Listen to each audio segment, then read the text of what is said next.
Muhammad, the founder of Islam, was born in 570 AD in Mecca, which is in modern-day Saudi Arabia. Mecca at that time was a polytheistic society, and it's believed there were around 360 different gods being worshipped by the local tribes there. Idols were crafted for each one, and they were placed inside a big cube called the Kaaba, which became the center of the city's worship.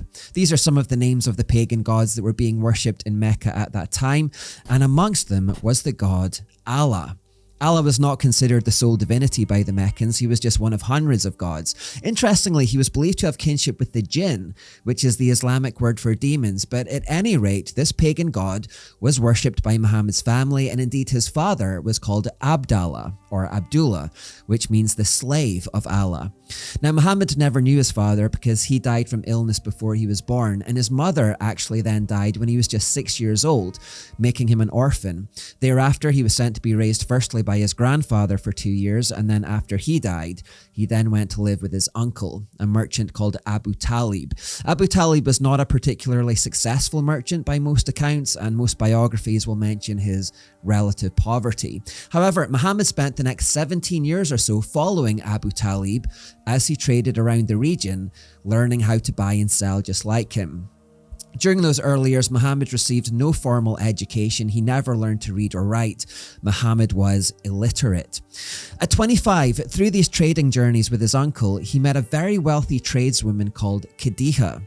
Khadija was born into a wealthy family, but she'd taken over the family business and had been very successful at it. And so it was that Muhammad and Khadija got married. Khadija was considerably older than Muhammad. Some traditions say she was around 40 years old, but financially, this was a great deal for Muhammad. After growing up in relative poverty as an orphan with his uncle, he was now able to live in the lap of luxury, and he had great material wealth. By the time Muhammad reached the age of 40 himself, however, there's a suggestion in his behavior that he began to go through something of a midlife crisis. He had lots of wealth through his marriage to Khadija, but it seemed he began looking for more significance, and he began focusing on more transcendent issues. It's around this time he started wandering off by himself into the desert for extended periods, where he would find caves to meditate and pray in. His favorite cave was at a place called Hira, which is to the north of Mecca, around 2 hours walk away. He would spend days at a time hidden there, only coming back home when he was hungry to stock up on food. And it was during one of these trips to Hira that he had a very distressing supernatural experience with what appeared to be an angel. The Hadith, the Islamic texts that record the words and deeds of Muhammad, report what happened in that cave. Sahih Bukhari, which is considered one of the two most authoritative hadiths, along with Sahih Muslim, says, Muhammad used to go in seclusion to the cave of Hira, where he worshipped continuously for many days and nights. He used to take with him the journey food for that stay, and then come back to his wife Khadija to take his food likewise again for another period to stay, till suddenly the truth descended upon him while he was in the cave of Hira. An angel came to him in it and asked him to read. The Prophet replied, I do not know how to read. The Prophet added, the angel caught me forcefully and pressed me so hard that I could not bear it anymore. He then released me and again asked me to read, and I replied, I do not know how to read. The angel then attacked Muhammad 2 more times in this same way. Before in abject panic, he escaped and fled back home. It says he burst through the door, his neck muscles twitching with terror, till he entered upon Khadija and said, cover me, cover me. They covered him till his fear was over, and then he said, O Khadija, what is wrong with me? Muhammad was so shaken by this incident in the cave that he was afraid of what was happening to him. He thought he was either going insane or he was being possessed by a demonic spirit. This word inspiration literally means inspiritation. It means to be under the influence of some kind of spirit. Khadija tried to calm him down, but when Muhammad remained filled with terror, she took him to see her cousin, a man called Waraka. Waraka was an old man who had lost his eyesight, but he was also someone who had developed an interest in Christianity. And when he heard Muhammad's story, he told him not to worry, saying that he'd read of people being visited by angels in the Bible, and that's probably what this was. He said he was probably being visited by the angel Gabriel. Muhammad accepted this explanation, but he remained mentally disturbed, and he still harbored thoughts that he was either going insane or he'd been possessed by an evil spirit. In fact, from this point onwards, he became so overcome by depression that he tried to find relief by committing suicide. He said, woe is me, poet or possessed. Never shall the Quraysh say this of me. I will go to the top of the mountain and throw myself down, that I may kill myself and gain rest. Bukhari explains the Prophet became so sad, as we have heard, that he intended several times to throw himself from the tops of high mountains. This went on for some time, but on each occasion, as he was about to launch himself from the mountain, this supernatural being, who he now believed to be Gabriel, would block the way and tell him to return home. He said, "I'd been thinking of hurling myself down from a mountain crag, but he appeared to me and said, 'Muhammad, I am Gabriel, and you are a messenger of God.'" It's interesting that when Muhammad came into contact with the Spirit, he became suicidal, because if we contrast that with the Bible, when the Holy Spirit came upon the Christian believers at Pentecost, it paints a very different picture. The Bible says that when the Holy Spirit came upon the Christian believers, a deep sense of awe came over them all, and the apostles performed many miraculous signs and wonders, and all the believers met together in one place and shared everything they had. They sold their property and possessions and shared the money with those in need. They worshipped together at the temple each day, met in homes for the Lord's Supper, and shared their meals with great joy and generosity, all the while praising God and enjoying the goodwill of the people. And each day the Lord added to their fellowship those who were being saved. So whereas the coming of the Holy Spirit at Pentecost was marked by things like awe, joy, generosity, sharing, and goodwill, when this Spirit came upon Muhammad in the cave at Hira, that was marked by terror, by panic attacks, by depression, and thoughts of suicide. To quote the Bible, "But I'm not surprised. Even Satan disguises himself as an angel of light." In the passing of time though, Muhammad settled into this idea that he must be a prophet after all, and with his rich wife's financial backing, he began proclaiming himself to be such, to be a prophet from God, who he decided was Allah, his own family's God. However, Muhammad had very little success with his preaching. For the next 13 years, he tried to gather a following in Mecca, but he was only really successful with his friends and family members. This rejection from the wider Meccan society made Muhammad increasingly upset and frustrated, and he began to show signs of violence in his behavior. Bukhari reports the Prophet entered Mecca, and at that time there were 360 idols around the Kaaba. He started stabbing the idols with a stick he had in his hand and reciting the truth, that is, Islam has come and falsehood has vanished. Attacking their idols didn't win the Meccans over. In fact, it just made them more upset. So Muhammad then tried yet another approach. He offered the Meccans a compromise. And the deal was this: if they would finally just agree to pay him some attention and regard him as a prophet, then he would agree to recognize some of their other pagan idols in addition to Allah, and he would incorporate these other gods into Islam. To solidify this deal, he called down new revelations from Allah, who apparently offered his approval for this deal. Muhammad says specifically of 3 other gods, Alat, Al-Uzza, and Manat. These are the exalted intermediaries whose intercession is to be hoped for. So he was allowing these other 3 gods specifically into his religion. Now this idea really pleased the Meccans. When the pagan Quraysh heard this, they rejoiced and were happy and delighted at the way in which he spoke of their gods, and they listened to him, while the Muslims, having complete trust in their prophet in respect of the messages he brought from God, did not suspect him of error, illusion, or mistake. So the Meccans heard their gods were now allowed as part of Islam, and it says they then prostrated themselves alongside the Muslims to worship all these multiple gods all at once. It says, when Muhammad came to the prostration, having completed the surah, he prostrated himself, and the Muslims did likewise, following their prophet, trusting in the message which he had brought, and following his example. Those polytheists of the Quraysh and the others who were in the mosque likewise prostrated themselves because of the reference to their gods which they had heard. So there was a momentary time of peace between the Muslims and the Meccans. However, this peace didn't last for very long, and after listening to more of Muhammad's message, the Meccans once more rejected him. Now, Muhammad didn't take this rejection well at all, and he quickly retracted all those verses about accepting other gods. He changed his mind about those, and he said those verses hadn't actually really come from Allah at all, and he'd actually been tricked. Those messages had come from Satan instead. Indeed, those verses have become known as the satanic verses. Now, from whichever angle one views this episode, it raises difficult questions for Muslims. Either Muhammad never received any supernatural revelations from Allah at all, and he was just making up expedient verses as he went along for influence and personal gain, Or he genuinely did receive those verses from Satan and was unable to tell the difference between Satan's voice and Allah's. And at that point, you would then need to ask, well, what else is in the Quran from Satan that he couldn't differentiate?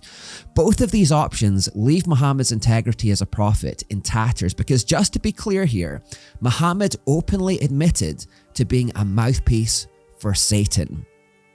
Around this time, in 619, when Muhammad was 49 years old, he had what's become known as his year of sorrow. This is the year when his uncle Abu Talib and his wife Khadija both died within a couple of months of each other. This coincided with increasing tensions between the Meccans and Muhammad as well. When the Meccans criticized a group of Muslims, a Muslim man called Sa'd bin Abu Waqqas had grabbed a camel bone and started beating one of them. And this is known as the first blood to be shed in Islam. So the violence was increasing, and this led the Meccans to come to Abu Talib on his deathbed and to plead with him to ask Muhammad to finally leave them alone. They were getting tired of this violence and the constant disruption that seemed to follow the Muslims wherever they went. A public official said to Abu Talib, "You know the trouble that exists between us and your nephew, so call him and let us make an agreement that he will leave us alone and we will leave him alone." Even though the Meccans held out this olive branch of peaceful coexistence, Muhammad rejected it, and instead he chose to keep escalating the violence. The deaths of his closest family members and the constant rejection of his own people seemed to stir up this depressive, nihilistic rage in Muhammad that just couldn't be reasoned with. So the situation finally became untenable. The Meccans decided that Muhammad would have to be captured and executed in a bid to end these troubles. In 622 AD then, when Muhammad was 52 years old, he was forced to flee Mecca for his life. He fled to Medina, which is a town about 450 kilometers to the north and one that had a large Jewish and Christian population at that time. Again, much like what he'd done in Mecca when he arrived, he initially tried to convert these Jews and Christians through his preaching, telling them that he was another prophet in the lineage of their Abraham, Moses, and Jesus, that Gabriel had appeared to him just as he'd appeared to their prophets, and saying that his Allah was the same God as their own. Much like events in Mecca, however, he was rejected by the Jews and Christians, and when you look at his message, it's really no surprise. Historians note that Muhammad didn't actually introduce any new moral ideas on top of what already existed in the Bible. There was no inspiration in his teaching. When you read the Gospels and you hear of Jesus' teaching, you're struck by how revolutionary his words actually were. Jesus said things that nobody'd ever heard before. He talked about loving enemies and how leaders should wash the feet of their servants, and he fundamentally changed the way that people were to relate to God thereafter. And the Bible often says that after Jesus had spoken, the crowds were filled with awe and wonder because they never heard anything like this before. However, scholars note that there isn't one single original moral idea in the Quran. Any moral idea that you can find in the Quran already existed in the Bible, and Muhammad merely borrowed it. And even then, because Muhammad was illiterate, he had quite a poor grasp of the Bible, and whenever he tried to borrow from it, he would often end up being garbled and confused and error-strewn. For example, Muhammad thought that Christians worshipped Mary as the third part of the Trinity. Muhammad thought that Mary was the sister of Aaron, even though Aaron was born about 2,000 years before Mary. Muhammad thought that Moses spoke to Samaritans, even though Samaritans didn't exist for another 725 years after Moses. He also confused the life of Saul and Gideon. And also, when you read the Quran, you get this clear sense that it's illiterate people trying to copy the Bible's eloquence, but not quite achieving it. They're trying to mimic the Bible's writing style because that sounds holy, but they're not quite able to do it. So the text comes across as quite nonsensical at times. Basically, Muhammad himself came across as incompetent in his preaching, and Jews and Christians saw these errors and rejected him. Indeed, the only original idea that Muhammad really brought to the world was that Muhammad was Allah's prophet and that everyone should do exactly what he says. The idea is repeated 20 times in the Quran, and it's also in the Shahada, the Islamic statement of faith, which says there is no God but Allah and Muhammad is his messenger. That's the only new message that Muhammad brought to the world. So when the Jews and Christians heard this garbled, confused, error-strewn message, they dismissed him as a prophet, and this pretty much ended Muhammad's attempts to convince people through his words, through his preaching, through his teaching alone. From this point onwards, Muhammad really simply became nothing more than a warlord. Rejected by all, he turned to violence, and he was driven by revenge. Revenge against those who had rejected him, namely the Meccans, the Jews, and the Christians. He gathered a group of people and he decided they would start waging jihad, a holy war as he called it, on all those people who'd rejected him as God's prophet. They would start terrorizing the Meccan caravans for a start as they passed through the area. He promised his followers that if they followed him on this jihad, they would be able to loot these caravans, keep a portion of the bounty they found, and therefore become exceedingly rich. And furthermore, as they conquered the surrounding towns and villages, they would be able to rape the women as well. As he had a habit of doing, he called down expedient revelations from Allah to support these plans. Sahih Muslim says the Apostle of Allah sent a military expedition to Autas on the occasion of the Battle of Hunain. They met their enemy and fought with them. They defeated them and took them captives. Some of the companions of the Apostle of Allah were reluctant to have intercourse with the female captives in the presence of their husbands, who were unbelievers. So Allah the Exalted sent down the Quranic verse, "And all married women are forbidden unto you, except those captives whom your right hands possess." So conveniently for Muhammad and his followers, Allah suddenly permitted the rape of captive women in the presence of their husbands in that exact moment. Muhammad told followers that if they died in jihad for Islam, they would be guaranteed a life of ease in heaven, so it was a no-lose situation. They would be able to copulate with virgin women day and night.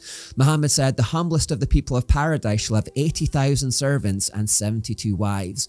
For the remaining 9 years of his life, Muhammad and his growing band of terrorists waged 95 wars on the surrounding region. That's an average of over 10 wars per year. He was constantly at war. And during those remaining years, he specifically ordered terrorism, beheadings, crucifixions, amputations, torture, child enslavement, rape, and much more. He became sadistic.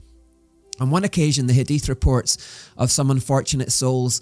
They were caught and brought to Muhammad. He commanded about them, and thus their hands and feet were cut off and their eyes were gouged, and then they were thrown into the sun until they died. Indeed, his capacity for the sadistic torture began to know no bounds.